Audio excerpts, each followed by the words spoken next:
Hey, how's it going, everyone? It is Drago. We're back with another chapter of Fairy Tale 100 Year Quest, chapter 119, Hanging Out in the Nude. With the name of a chapter like that, you know you're in for something special. The cover page for this chapter has Lucy, presumably Erza, and Wendy on it, and they're all undressing to go take a bath. I really do like Lucy's outfit on this cover, and it's kind of weird seeing Wendy in kind of like more dress clothing. Like it looks like she just came from like a business meeting. But basically, besides them just getting undressed and me liking the Lucy on the cover, there ain't much to this cover besides a like naked Erza in the background. So we pick up our chapter at the Diablos Guild Hall. Very fitting that we basically began this arc by them being at a public bath, and then we're ending this arc with them doing the same thing. So you get the Fairy Tale girls going to take a bath together in the Diablos Guild Hall, and they run into the other Diablos members also taking a bath there, which throughout this chapter I think it's a little bit fun because you can kind of get a little bit of the personality traits of a few of the Diablos members, like just what they are like in their guild environment.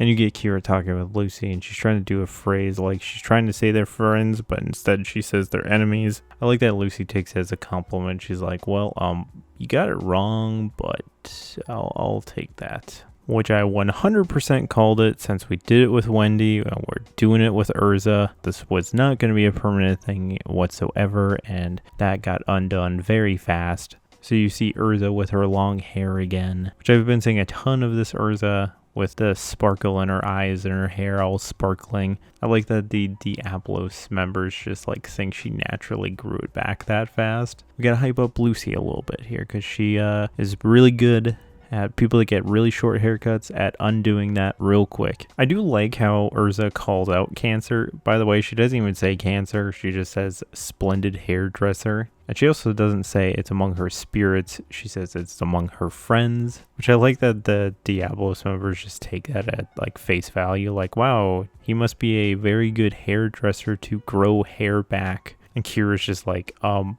that's not possible. Which I like this little moment between Erza and Misaki that, you know, she apologizes to Erza because she didn't know how much her hair actually meant to her. Which Erza pretty much goes the night route because she's like, well, we were in the middle of a battle. You know, I know you didn't mean it, so there's no need to apologize. Which she asks Erza if she would let her wash her hair, and that's her specialty.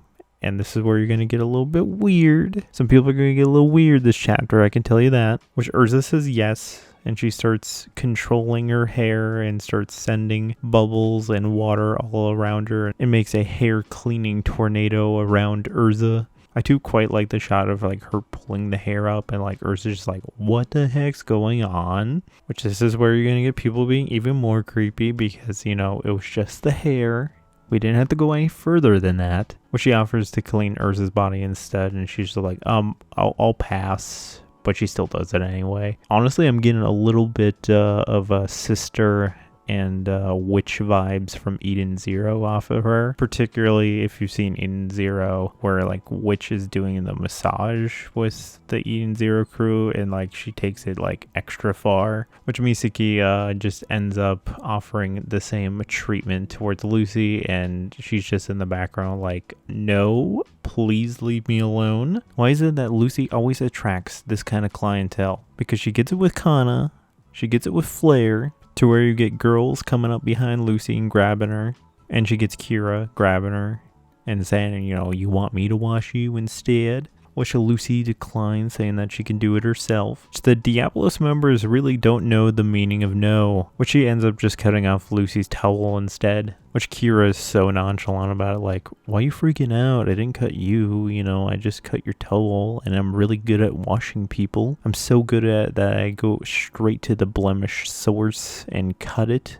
And again, just straight up goes after Lucy, which Wendy picked the correct approach here. Because Kira's yelling at Wendy to get over there so she can do it to her now too. Which she's just sitting in the pool pretending that she cannot hear a single word that any of them are saying. And just when you thought you couldn't get enough naked people in this chapter, you end up getting a naked Selene, which going from being really badly damaged and passing out the last few chapters, she is healed remarkably, which she even states like don't underestimate a dragon's ability to heal. And also if you're wondering if Selene had a guild mark, yes she does. Which Misaki offers Selene to wash her body, and she does the same thing that she does to Erza, and she seems to quite enjoy it. For at least the fairy tale side, they are not trusting Selene in the slightest. You get Lucy, Erza, Wendy, and Carla all eyeing her up. Which she's just there to talk. She just wants to have a nice talk with all of them. Erza's like, this is not the place to be talking, like let's regroup with the guys, and we'll talk it over then. She truly is chaotic because she's like, screw it, I'll just make a gate. They'll be able to hear us through the gate. We won't have to leave our little bath. So you cut over to the guy's bath, and they start hearing the voice of Selene. And they're probably thinking they're about to get attacked, but it's just her voice going through a gate. Which on the guy's side, it's pretty much the same sentiment as Erza. Like, this isn't the place to be doing a talk like this. Which Selene is just crazy like that, because she's like, it's important to socialize while in the nude. I love that, like, the one person that agrees with her is Gray, and like Gajil's in the background like, you have no place to talk, you're naked all the time. Regardless of if this was morally right or not, she just straight up goes into talking about what she wants to talk about, which I think this really does kind of prove to me that she isn't fully a good guy, because she says she does not regret anything that she's done, or does she intend to apologize, which she basically passes off what she did to Fairy Tale as, doing what she needed to do to survive.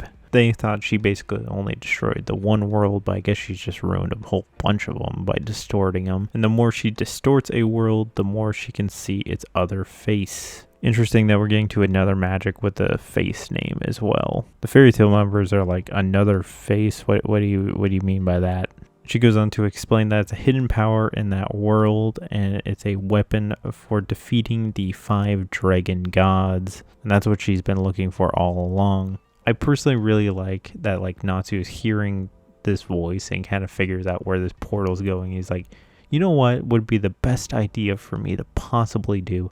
Let's just go swim straight down to it. So going back to her dialogue, you get Lucy being like, well, you had, all the troops that were following you, Mimi and all the people that we previously fought against in, the previous arcs. And to her, they were nothing more to her than just her troops. And we continue the Natsu searching for the portal subplot, why Happy noticing that he is gone. So going back to Selene, she realized that an ironic twist that the power she wanted was actually in this world. Which the power that she was really wanting was the stuff in the labyrinth, the dragon's heart. And this power that she's been looking for, this dragon heart would have known exactly where it was. With the heart getting destroyed by the earth dragon god, the location of whatever power she's looking for remains unknown. Which Lucy points out, like, why don't you just ask Elfinsair, when he know where it is? And she says, well, I don't think he would know either. Which great timing to cross over to Elfinsair himself to answer this question, which he is doing just fine, even though he had a pretty rough time during the last arc as well. You got quite a bit of tension between him and Selene, because he's like, well, I never imagined I would be speaking to another dragon god. And Selene just comes back with a neither did I. Going back over to the Natsu searching for the gate subplot, he's swimming a lot deeper and he realizes there's a lot of people's butts underneath him. This chapter in particular brings up a very interesting question, because Elfinsair is like, have you forgotten how many innocent people you have killed? And Selene counters to him saying, do you know how many innocent dragons you've killed? Which Gajil's just like, well, isn't the war between dragons and humans over? And like, didn't it end like 400 years ago? Which here we go with the you and me aren't so different monologue. But this is the very interesting question I think that Selene poses. Why is it that only humans may kill dragons and dragons cannot kill humans? Like, that is deemed wrong. Which you get a very serious reaction from everyone. But then there's Lucy. She gives you a very serious face. But then she starts laughing, because this became a very funny joke. And Selene gets very upset about this. Like, what is so funny? Which for Lucy, this escalates pretty darn fast because she's like, oh crap, I just pissed off a dragon god. Oh no. But I'm not laughing at you. Just like hold up one quick second. And she like punches the water and up comes a wild Natsu. I love that the whole time that he wasn't even caring about their conversation. He was just trying to find this gate and actually see if the pools were connected. When he finally surfaces in the girls' pool, he's like, oh, wow, they were actually connected. Meanwhile, you just have naked Lucy just sitting on top of him, which I think this is the funniest joke of this whole chapter. I actually like legit laughed when I first read this. You get all the girls just freaking out that Natsu's in there, calling him a pervert, covering themselves up, calling him a scoundrel. And then meanwhile, you just have Erza in the back being like, oh, everyone calm down. This is Natsu. He's a friend of mine. There's no problem with him being here. Like, I love how smug she is about it too, because she's just like, oh, this is totally normal. What, did you not expect a Natsu to be here? So this chapter ends with the dialogue of men, women, humans, and dragons have their differences, but they're at least able to talk. Listen to what I'm about to say, because it'll help your 100-year wish as well. And that is the end of our chapter. So my thoughts? I do really like that we began this arc with a pool scene and then we ended it with a pool scene. I do really like the conversations that were being had in this chapter. I like the points that were being, put down. I like that it raises questions on humans can kill dragons, no problem. Well, why can't dragons kill humans? And what is Selene's plan that she wants to talk it out with everybody? Even with that, I do like the little moments between, the fairy tale members and Diablos, kind of getting to know little quirks about them. And I did like the little Natsu subplot of him trying to find this gate and actually see if the two pools are connected. I thought that was kind of funny. It also led to another Nalu moment because, he of course surfaces right at Lucy. But even though we didn't have any action going on, I thought it was a pretty entertaining, world building chapter. What is your guys' thoughts? Leave it in the comments below. Otherwise, thank you for watching, and this is Drago signing out.